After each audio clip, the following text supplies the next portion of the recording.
Hi, I am Dmitro Shvets, your host at the Start Global Insights, where I interview experts in different countries about local business secrets and international expansion experience. Today, my guest is Maryna Solomanchuk, the CEO of the Sparklead generation agency. Maryna is an expert in lead generation and worked a lot with international markets, including the experience with many innovative digital tools that help to identify and find clients around the world. Hi, Dima. Thank you for this introduction and thank you for having me today. One of the most common questions that I hear from the exporters is how to find clients abroad. And to find clients is one thing, yeah, and to sell them is something very different. So, how to look for your clients abroad and do it right? Could you tell us what are the biggest mistakes that people do during the sales, especially in B2B, from the client's perspective? That's a very good question, and that's a complex question. So it can be very different mistakes considering where the company currently stands.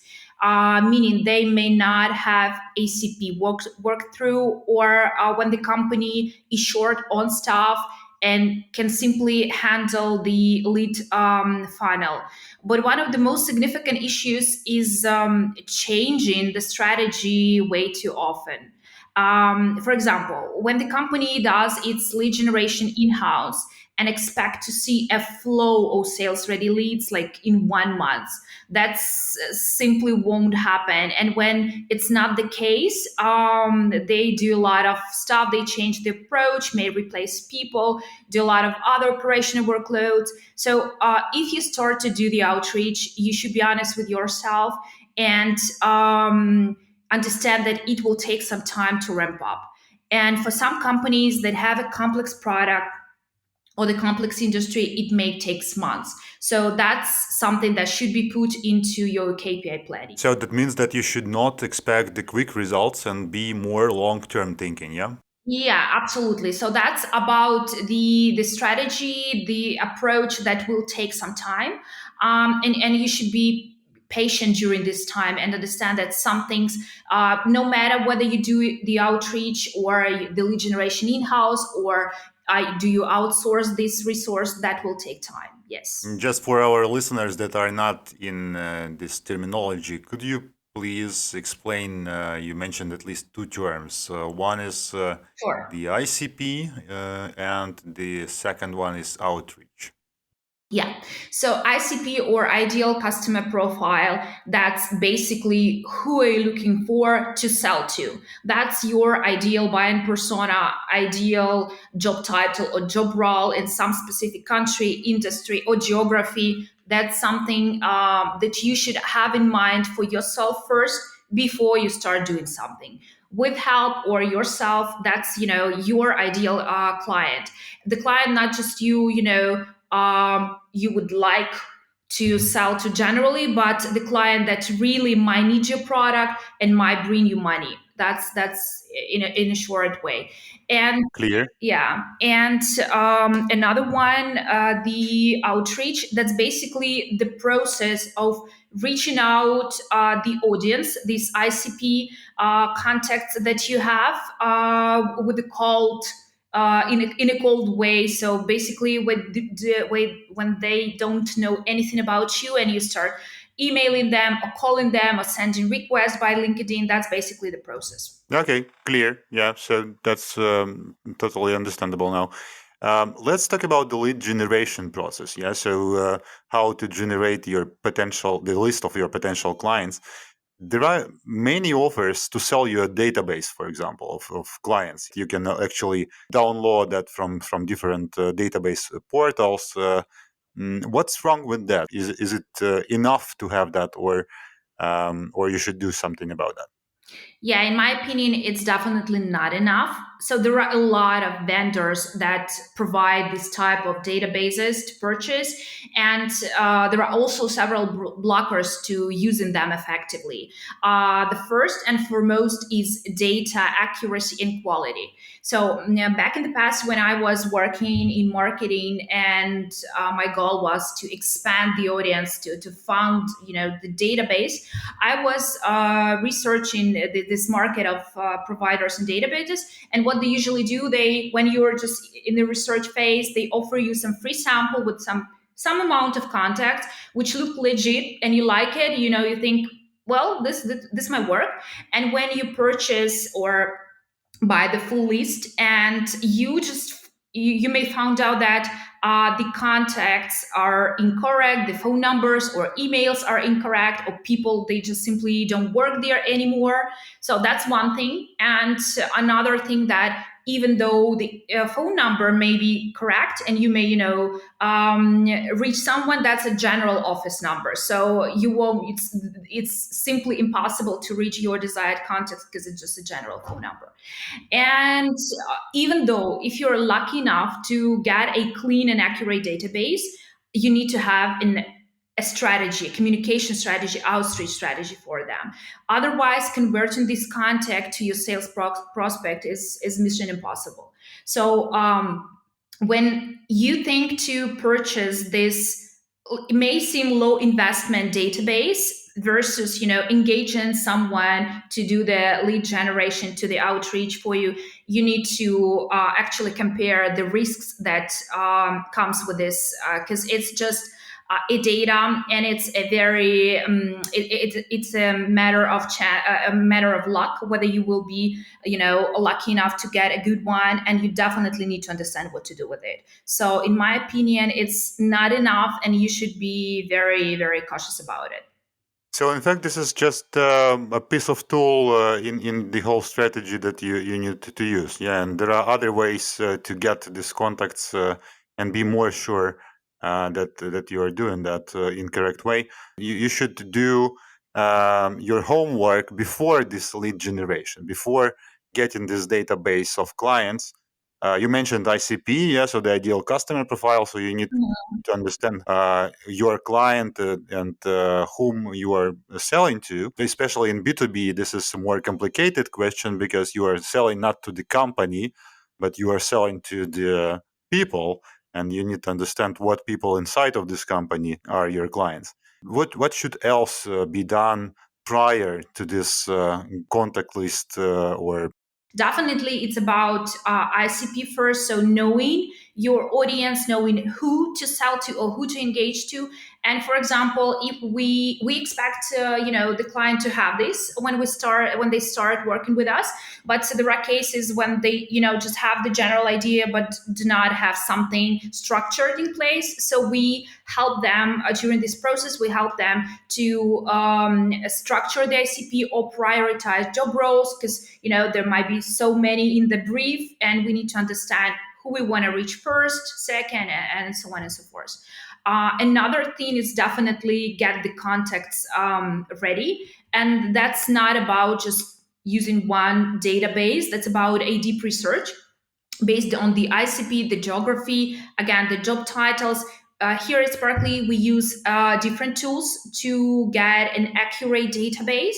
It's definitely more than just a LinkedIn or one simple database. Of course, messaging is super important. So if you have your ICP ready, if you have your database, then you would need to think about the messages that will bring the value to some specific buying persona. That's really, really important. So, for example, if we, I don't know, work with a client whose product is aimed to streamline digital transformation, then for the research of the potential prospects, we would see what each specific company do towards digital transformation. Are they doing something right now or not? If they do, we would use it as a trigger in our message. Say, hey, we see that you already this, that, and that, and we believe that our product can speed up the process or do something. Or for example, if we don't have any insights on a specific prospect, we can start with a successful case from other client from other clients that they already using the product. So when we say, hey, the company X is using the product and it's already increased its efficiency, so something that will catch the attention and will be relevant to the specific job role, someone who is definitely responsible for digital transformation. What tools can you suggest to look for this information? Because it is kind of intelligence, yes. This is business intelligence, but still the intelligence of gathering information. I believe from open sources. First of all, I remember long years ago when we were selling abroad, we have been using, for example, the database of strategies of stock listed companies, and reading the strategy, you got a lot of insights what is important for the company, what are the values that are looking for, and what are their plans actually. Yeah, because in the strategy, they describe these plans of future expansion, for example. And as they are stock listed company, and so this strategy is in open source available.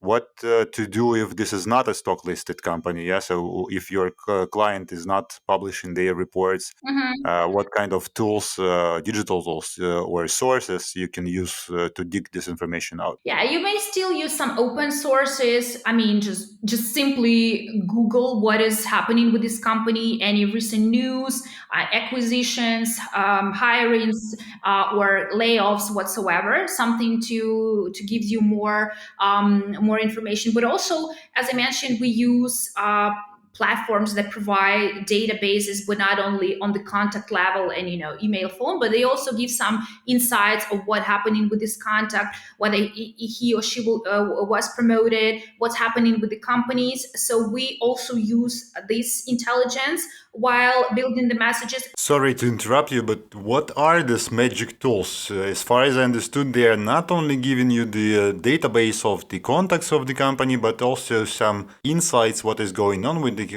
this business, and also with specific roles in this company.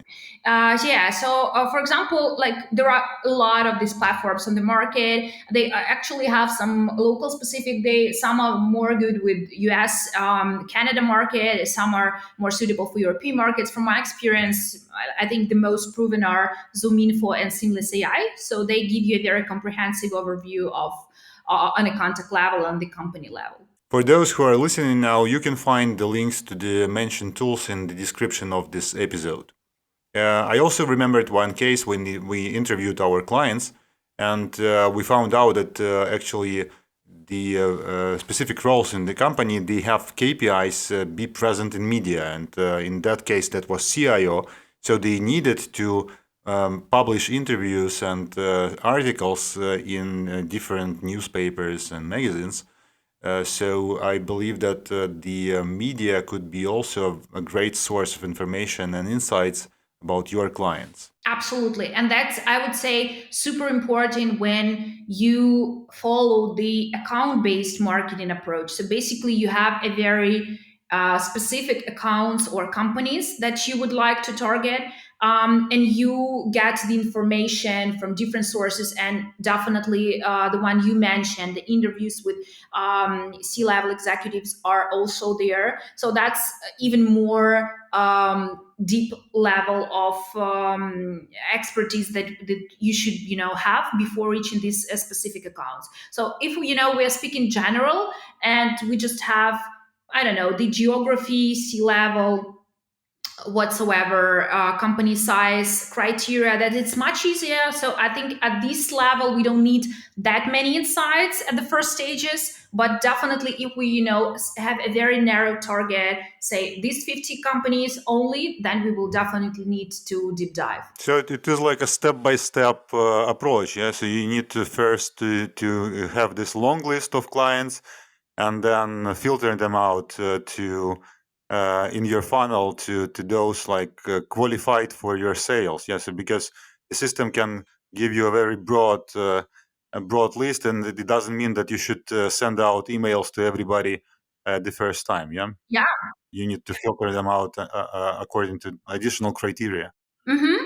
Yes. So again, that depends on the strategy and the product, and the client needs. But the first step may be more or less like intro general, but then you would need to be as much relevant to that person as possible. And as you analyze his digital footprint, you would know what is on his mind, what is his business agenda these days. That's definitely something that would be really helpful in messaging. So exactly because of that, you need to filter the initial long list, not to search this deep information for irrelevant contacts. Yeah. Yes, yes, for sure. You mentioned that one of the criteria of choice is the geography.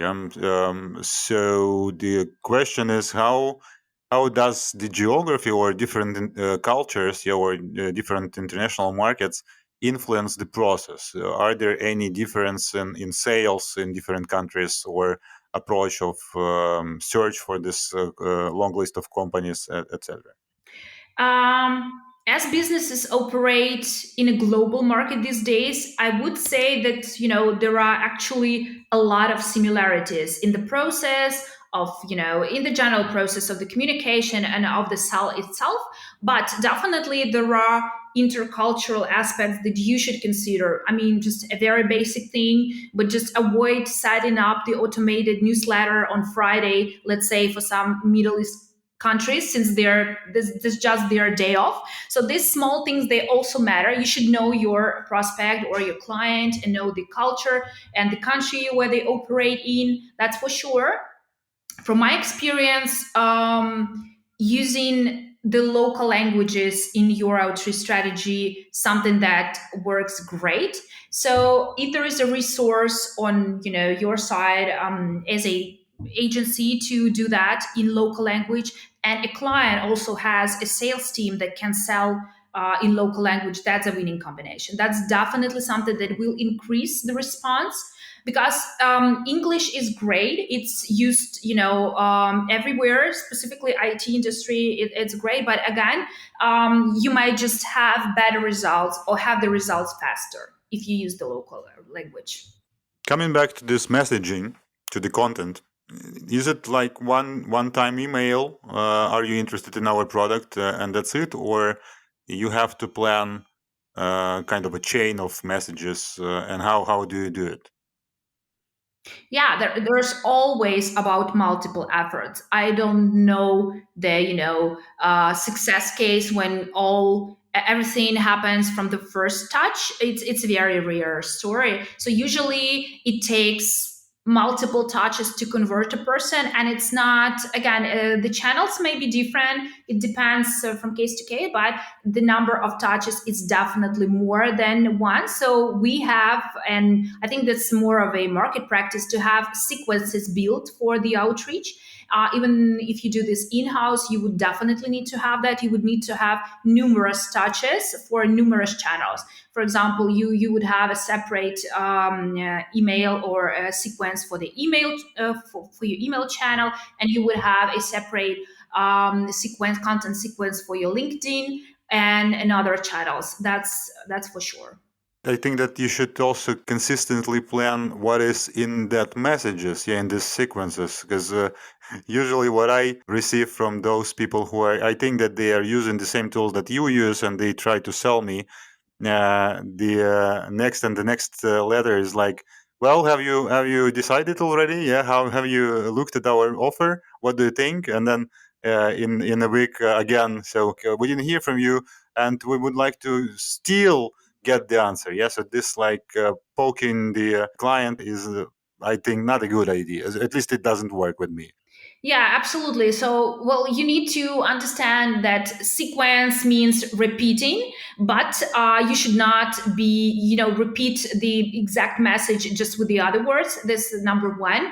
Another one, the time when you communicate and contact the prospect also matters. So, you need to have some gaps between the communication. They should be, should be based on some assumption, not just like you sent in each day, or I don't know, 5 days in a row or something. So that's should be some kind of a strategy behind that. And also there should be different messages and different triggering points that you would use to get from other side, and maybe use this approach and that approach to interest your prospect.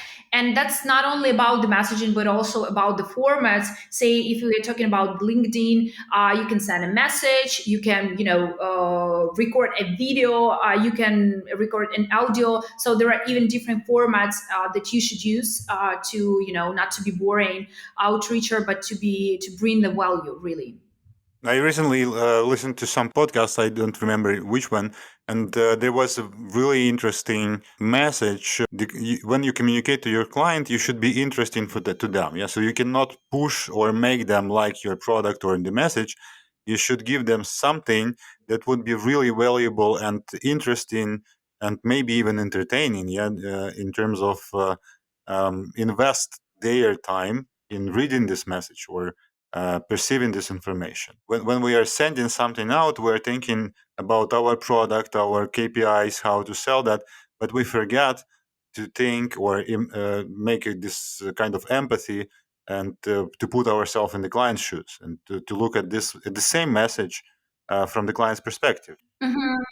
Yeah, I agree here. So, we all work in a competitive industries. There are a lot of companies or people that do similar stuff to us. So it's really important to stand out, and, using the right content is super important. I think producing something original that you do is super cool. I like companies who do their own researches or agencies and publish some, I don't know, reports, monthly, quarterly, yearly, like state of, say, outbound or state of SDR.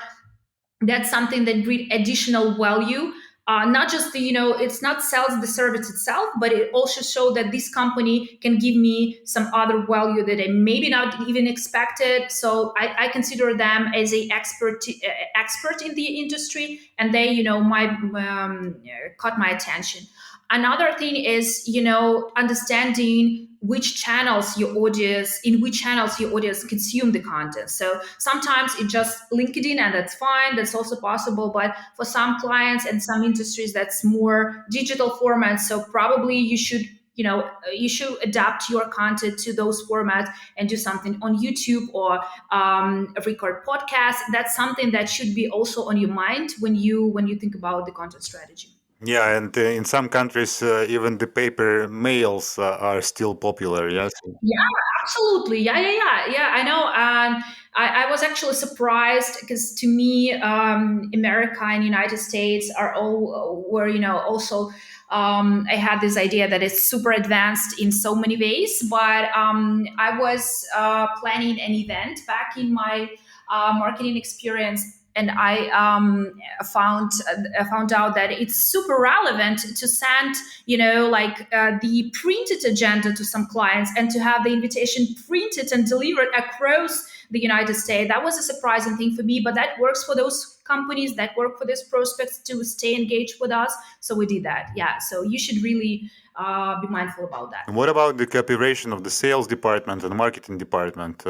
Is it worth doing some marketing campaigns on the same audience in along the way when you are approaching them through the messaging? You may do the campaigns along with sales reaching some prospects, but the most important thing that those departments, those people talk to each other. You should definitely avoid a situation, and I know such a lot of this such examples when say same company but different departments, they do some similar streams, and they just don't know they're doing this. So one prospect may receive like 10 or 15 emails from different people from one company in a week.